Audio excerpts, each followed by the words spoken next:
우리 이 시간 함께 하나님 앞에 기도하며 우리 나아가도록 하겠습니다. 제가 기도하겠습니다.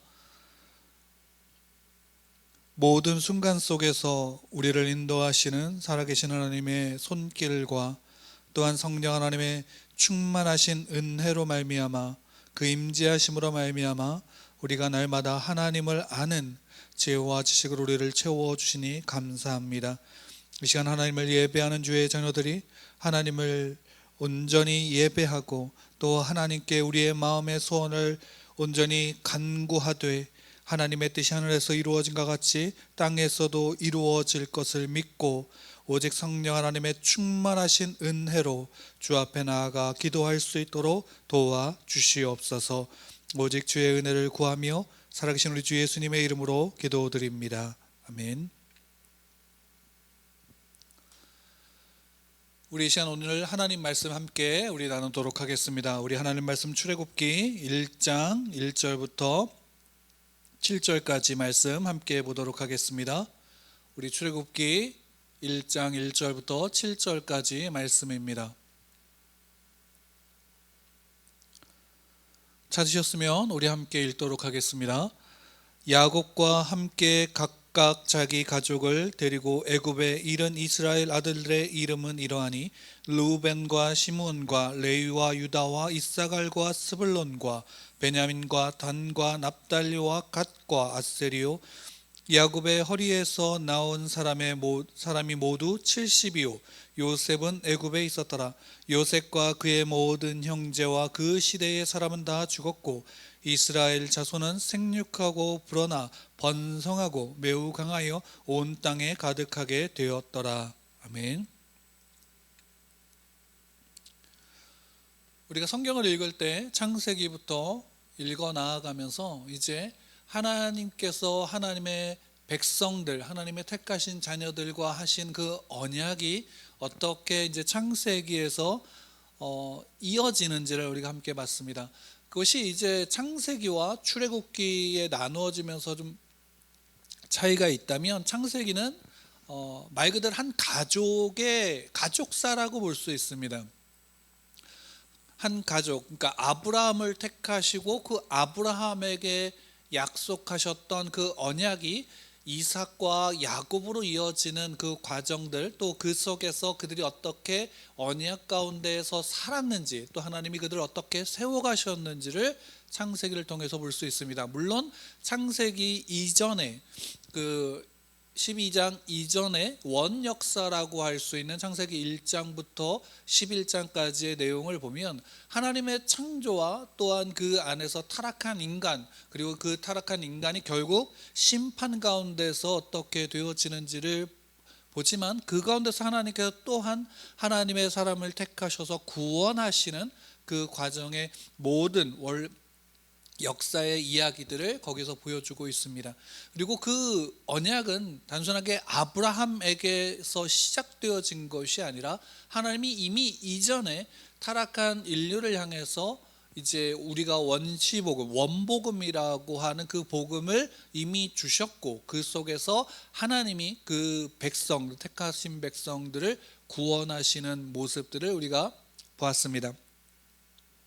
그래서 성경 전체에 바로 이 구원의 언약, 구원의 약속이 담겨져 있고 그것이 이제 성경 전체에 흐르고 있다라는 것을 지난번에 우리가 말씀을 드렸듯이 출애굽기 또한 마찬가지입니다. 이제 한 가족으로부터 시작되어진, 그래서 그 가족사 안에서 흘러왔던 언약이 이제는 그 가족이 한 민족, 그러니까 커다란 하나의 공동체로 확대되어지는 것을 우리가 볼 수 있습니다. 그래서 비록 창세기의 마지막에는 가뭄으로 말미암아 야곱과 그의 가족이 애굽으로 갈 수밖에 없었던 상황이었지만 또 그 과정에서 요셉에게 나타났던 그 모든 과정들이, 일어났던 모든 일들이 하나님의 구원의 계획이었고 하나님의 이끌어 가심이었다라는 것을 볼 수 있습니다. 그래서 이제 애굽에 들어와서 지내고 있는 이스라엘 백성들이 어떻게 되었는가, 그 과정이 비록 나와 있지는 않지만 430년이라는 시간이 비록 없어진 것처럼 보이지만 그 과정에서 분명히 7절에 이렇게 말씀하시고 계시는 겁니다. 이스라엘 자손은 생육하고 불어나 번성하고 매우 강하여 온 땅에 가득하게 되었더라. 요셉을 통해서 애굽으로 들어온 야곱과 그 가족들은 고센 땅에서 목축을 하면서 지내게 되었습니다. 근데 그곳에서 목축에 대해서 경멸했던 이집트 사람들과는 이제 분리되어서 이제 아브라함과 이삭과 야곱의 후손들이 그 안에서 어떻게 하는가? 번성했다라는 겁니다. 생육하고 번성했다라는 것. 그래서 온 땅에 가득했다라는 것을 통해서 아브라함에게 하셨던 그 언약이 이제 애굽이라는 땅에서 어떻게 하나님의 백성들 가운데서 지켜지고 있는지를 볼 수 있습니다. 다만 우리가 출애굽기를 읽을 때에 조심해야 되는 것이 출애굽기의 처음을 보면 이제 이집트로 내려온 이집트 안에서 거하고 있는 이스라엘 백성들의 환난과 고난에 우리가 집중하는 것을 볼 수 있습니다.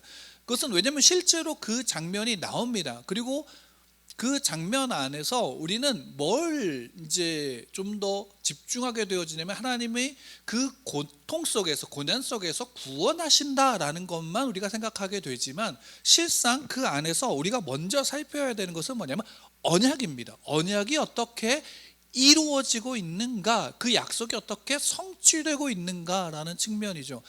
출애굽기 1장 7절은 그 면을 분명하게 지적하고 있습니다. 생육하고 번성했다라는 것입니다. 하나님께서 택한 아브라함의 후손이 생육하고 번성하여 땅에 가득했다라는 것을 통해서 이제 그 약속이 성취되어진 겁니다. 다만 우리가 하나님의 약속의 성취, 그 약속이 성취되어지는 과정 가운데서 분명하게 이스라엘 백성들은 애굽에서 어떤 일을 겪게 되어지냐면 왕조가 바뀌게 되면서 요셉을 알지 못하는 새로운 왕조가 세워지는 장면이 그 다음 8절 이하에 나옵니다. 그러면서 어떻게 되어지는가? 오히려 생육하고 번성한 결과, 생육하고 번성하여 땅에 가득했던 결과, 그들이 강했던 이스라엘 백성들이 강해진 결과가 무엇인가? 이집트 땅에서 오히려 그것이 생육하고 번성한 것, 그래서 강해진 그들은 오히려 위험 분자가 돼서 핍박을 받게 된다라는 것입니다. 왜 이런 일이 벌어질까? 이렇게 되어지면 언약은 성취된 것일까 아닐까라는 측면으로 우리가 생각하게 되는데 실상은 언약은 분명히 성취되어지는 과정 속에서 이제 그 언약이 다시금 아브라함에게 또 이삭에게 야곱에게 이어진 언약 속에서 하나님이 야곱에게 하신 말씀을 우리가 기억할 필요가 있습니다. 뭐라고 말씀하셨느냐면 너가 다시 돌아올 것이다. 애굽으로 지금 가지만 너가 다시 그 약속한 그 땅으로 돌아올 것이다 라고 하나님이 또한 야곱에게 약속하셨죠. 그 측면에서 이집트 땅에서 생육하고 번성하여 그 땅에서 수가 많아졌고 강해진 것은 중요한 것이 아닙니다. 왜? 그 언약이 지켜지면서 이제 다시금 그 언약의 온전함으로 나아가는 과정 가운데 과정이 필요한 것이죠. 근데 애굽에서 너무 살기 좋아, 너무 모든 것이 갖춰진 그곳이 너무 좋다라고 한다면 그들은 그 약속한 땅으로, 야곱이 돌아가고자 했던 그 땅으로, 그래서 야곱이 다시금 묻힌 그 땅으로, 또 요셉이 돌아가고자 했던 그 땅으로 그들은 돌아갈까요? 그것은 단지 우리의 모습을 보면 됩니다. 하나님이 우리에게 약속하셨습니다. 무엇을 약속하셨나요?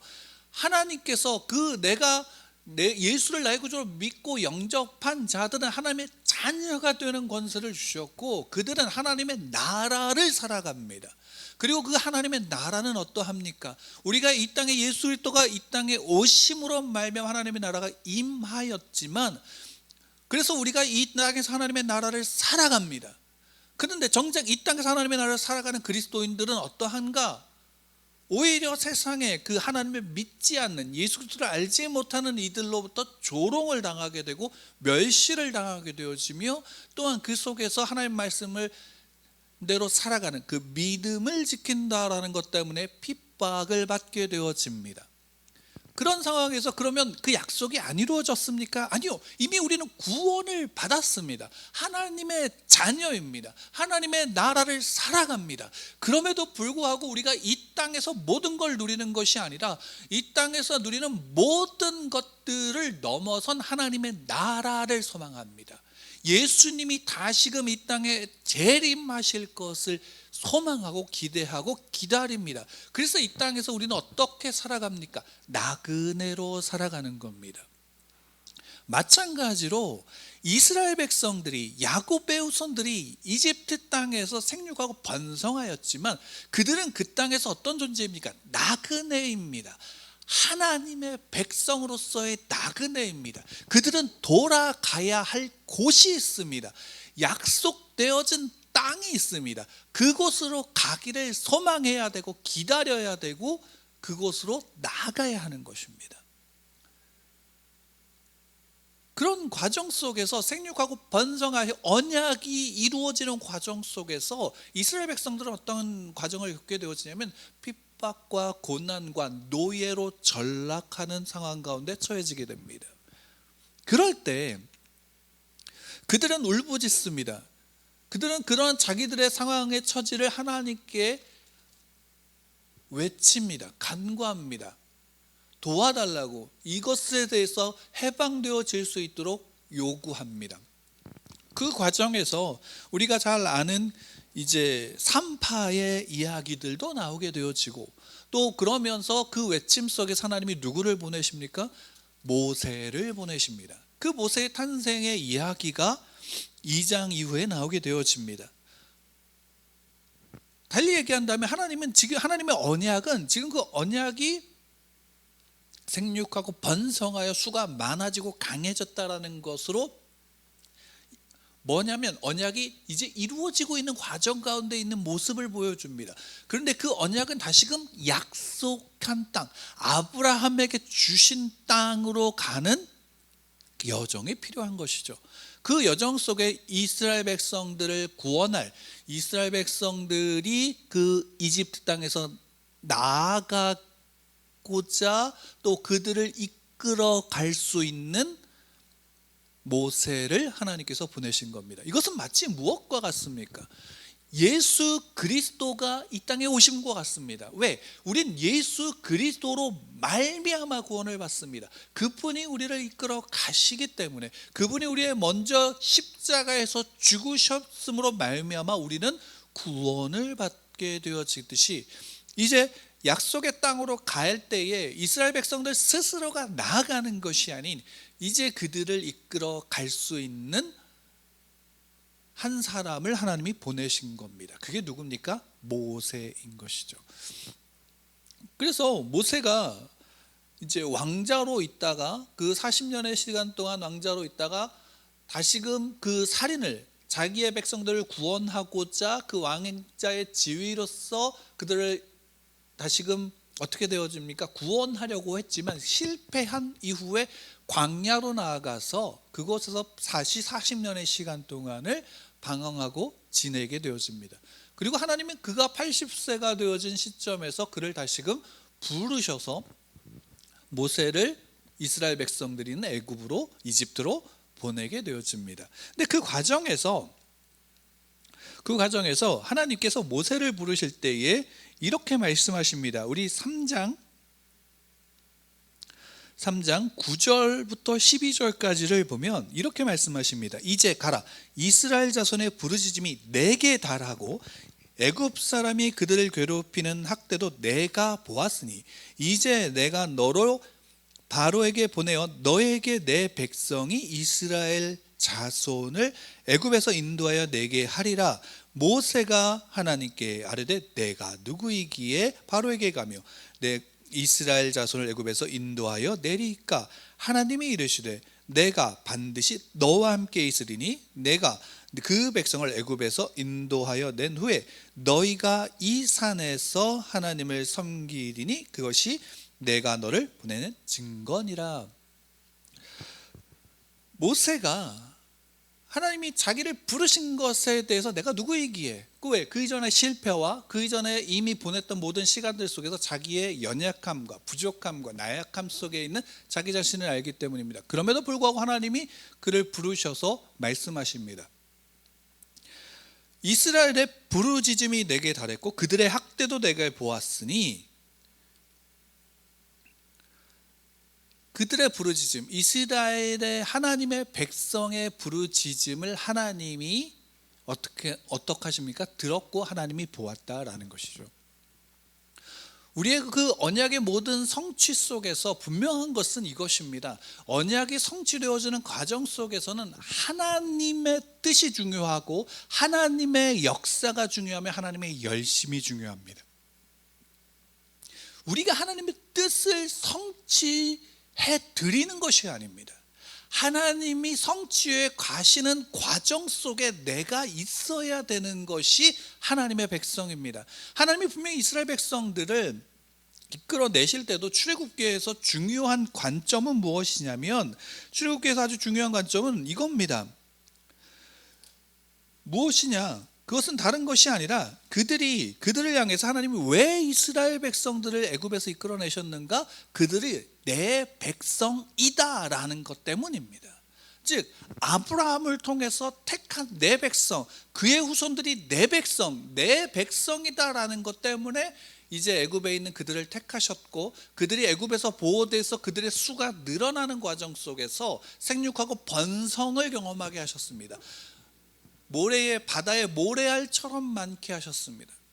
그러나 그 가운데 이제 그 언약이 성취되는 것이, 모든 것이 순적해서 모든 것이 잘 돼서 모두가 살기 좋고 모두가 행복하고 이 땅의 모든 부귀와 영화를 누리는 것으로서가 아니라, 언약은 하나님이 바라시고 원하시는 것 속에서 세워진다라는 사실을 기억할 필요가 있습니다. 그 과정에서 우리가 잊지 말아야 되는 것, 내가 이 땅에서 아무리 잘 된다 할지라도 여기가 약속의 땅이 아니다라는 사실입니다. 여기는 약속의 땅이 아닙니다. 여기서 아무리 핍박받고 있다 할지라도, 여기서 아무리 고통받고 있다 할지라도 여기는 약속의 땅이 아닙니다. 요한계시록이 그것을 우리에게 잘 보여줍니다. 이제 하나님의 백성, 하나님의 자녀가 된 성도들이 그 로마 시대의 박해를 받는 과정 속에서 믿음을 지키는 것 때문에 그들이 순환 가운데 거했을 때, 그래서 그들이 그로 인하여 고통받고 있을 때 사도 요한은 분명히 환상을 통해서 본 것을 말해줍니다. 무엇입니까? 너희는, 하나님의 구원받은 성도들은, 순교자의 피를 흘린 자들은 하나님의 보좌 앞에서 노래하고 있다라는 것이죠. 왜? 비록 이 땅에서의 현실은 고통스럽지만 우리의 본래의 보이지 않는 하나님의 나라의 우리의 모습은 하나님의 보좌 앞에서 하나님의 구원을 노래하고 있고 하나님을 찬양하고 있다라는 사실입니다. 그래서 우리는 더 이 땅에서 무엇을 바랍니까? 잘 되던 잘 되지 않던, 또한 행복하건 고통 가운데 있건 우리가 그 언약은 반드시 이루어지고 있고 그 언약의 온전함을 기다려야 된다라는 사실입니다. 우리는 여기에 하나님 앞에서 기도해야 되는 것이고, 여기에서 우리는 하나님 앞에 구해야 하는 것입니다. 오늘 이 시간 우리가 하나님 앞에 나와 바라봐야 될 것은 무엇입니까? 언약은 이루어지고 있습니다. 언약은 이루어지고 있습니다. 다만 그 언약이 이루어지는 과정에 있는 이 현실은 우리가 있어야 될 곳이 아니라 우리는 이곳에서 나그네일 뿐이다라는 사실을 알아야 합니다. 그래서 기도해야 합니다. 하나님의 뜻이 하늘에서 이루어진 것 같이 땅에서도 이루어지도록 기도해야 합니다. 그리고 그 하나님의 뜻이 이루어질 때 내가 다른 곳에 있는 것이 아니라 하나님의 뜻이 하나님의 손에서 이루어질 때 내가 그곳에서 있기를 원합니다. 아니, 하나님의 뜻이 나의 삶 안에서 이루어지기를 원합니다. 내가 온전히 하나님의 백성입니다 라고 기도해야 합니다. 내가 어떤 순간 어떤 상황 속에서 내가 하나님의 자녀요, 하나님의 백성이요, 예수 그리스도를 나의 구주로 믿고 영접한 그리스도인임을 고백할 수 있어야 됩니다. 그래서 우리는 기도해야 합니다. 무엇을요? 하나님 제게 용기를 더하여 주십시오. 내가 온전히 어떤 상황과 환경 속에서도 믿음을 지키고 내가 그리스도인임을, 내가 하나님의 자녀임을 자랑할 수 있도록 용기를 주십시오, 힘을 주십시오, 능력을 주십시오 라고 기도해야 합니다. 오늘 우리 이 시간 기도하길 원합니다. 정말로 내 안에 용기를 더하여 주십시오. 내가 하나님의 자녀임을, 하나님의 백성임을 자랑하고, 내가 핍박과 환난과 고통 가운데 있다 할지라도 나는 하나님께 부르짖습니다. 주여 당신의 뜻이 하늘에서 이루어진 것 같이 땅에서도 이루어질 것이고 이루어지기를 구하옵나니 주여 도우시고 주여 인도하여 주시옵시고 그 모든 것 속에서 믿음을 지키는 제가 될 수 있도록 도와주십시오라고 우리 함께 이 시간 기도하겠습니다.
주옵소서.